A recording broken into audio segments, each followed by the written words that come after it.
Well, thank you, Mr. President. We're going to consider today a very important bill, a bill that has wide-ranging implications for our K-12 schools and other educational efforts, a bill that touches on a number of different areas, both with regard to students and teachers.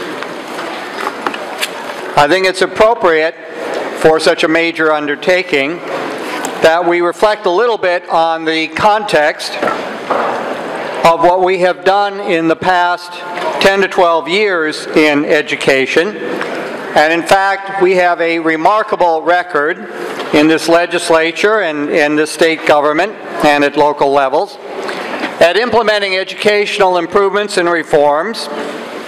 Among those are the adoption of a statewide core curriculum that raises standards and increases the aspirations of our educational systems, our schools, our teachers, and especially our students. We have instituted statewide graduation requirements in math and science, English and social studies to better prepare our students for career and college. We have implemented a 4-year-old pre-kindergarten program that is preparing our youngest students for success when they enter kindergarten and first grade.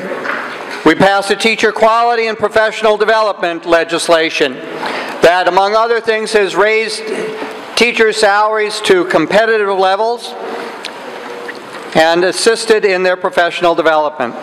We passed legislation and funded legislation for class size reduction, especially in the early grades, so that with smaller classes at those early grades, teachers can spend more time with individual students, helping them to learn to read.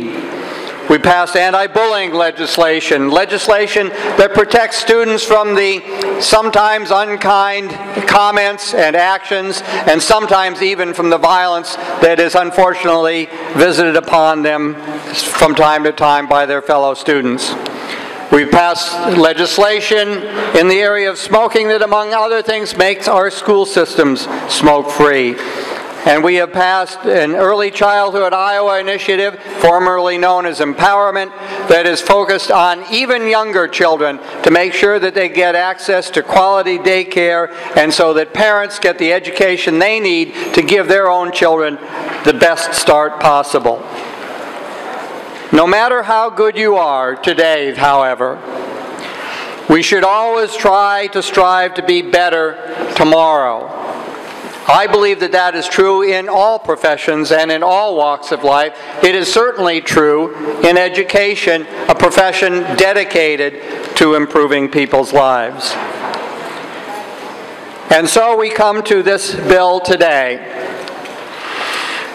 This bill grows out of a number of discussions and presentations that were made at the Governor's Education Summit last summer. This was a very large and I think very successful conference. It was attended by over 1,600 educators from across Iowa.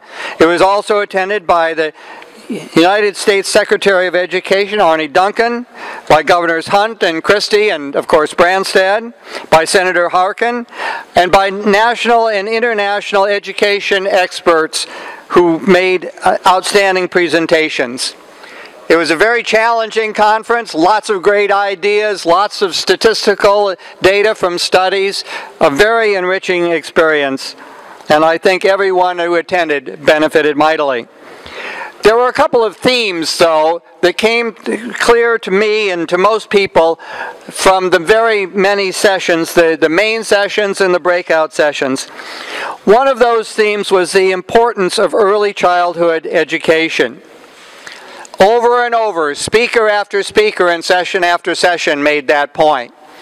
And among other things, it validated the investment that this legislature has made and this state has made in our pre-kindergarten program. That pre-kindergarten program a year ago was the subject of some controversy. Efforts were made on part of some to abolish the program and others to limit it to a voucher-type program.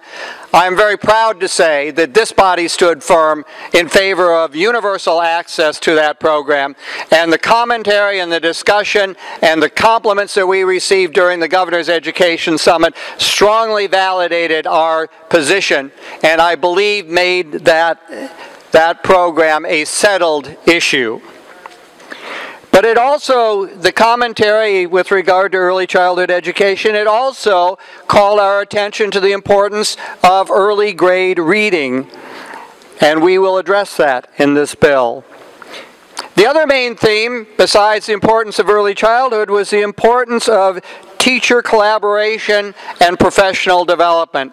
To give our teachers the time and space and opportunity to work on their professional skills, to work on their craft. Those two main themes are reflected in many of the sections in the bill that we will consider today. Indeed, all of the achievements that we have made over the last 10 years that I just listed, core curriculum, pre-kindergarten, teacher quality, class size reduction, early childhood, all of those things will be built upon by the bill we are about to consider. Senate File 2284 is the Senate version of the draft that the governor submitted at the beginning of the session. Our version borrows many ideas from the governor's draft in many sections. Our version also borrows some ideas from House File 2380, the House's version of the governor's education reform proposal. That bill, as you know, failed to meet second funnel, and is procedurally dead, but we have looked through that bill and taken from it a number of good ideas which are being added to our bill, many of them in the main floor amendment that we will be considering. We also, of course, add a few ideas of our own. There are many different sections of this bill, and I'll be happy to try to answer questions about any particular portion that colleagues might have. But in the overview, I think we can say that this bill will accomplish a number of important goals. First of all, by focusing on early reading and small class sizes in early grades, we will help our teachers identify those students who are struggling to learn to read and provide them with the additional assistance they need to catch up.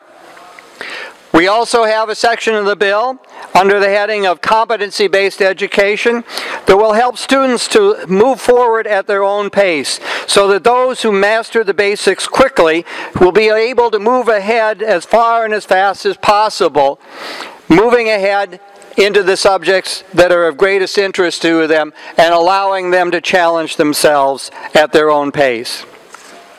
We will also be expanding the core of classes to include arts and music and technology. Meeting the challenges of the 21st century will require well-rounded education that goes beyond the basic skills. And certainly the basics are still there. But we need to educate the whole of the human being, and we help to do that with this bill.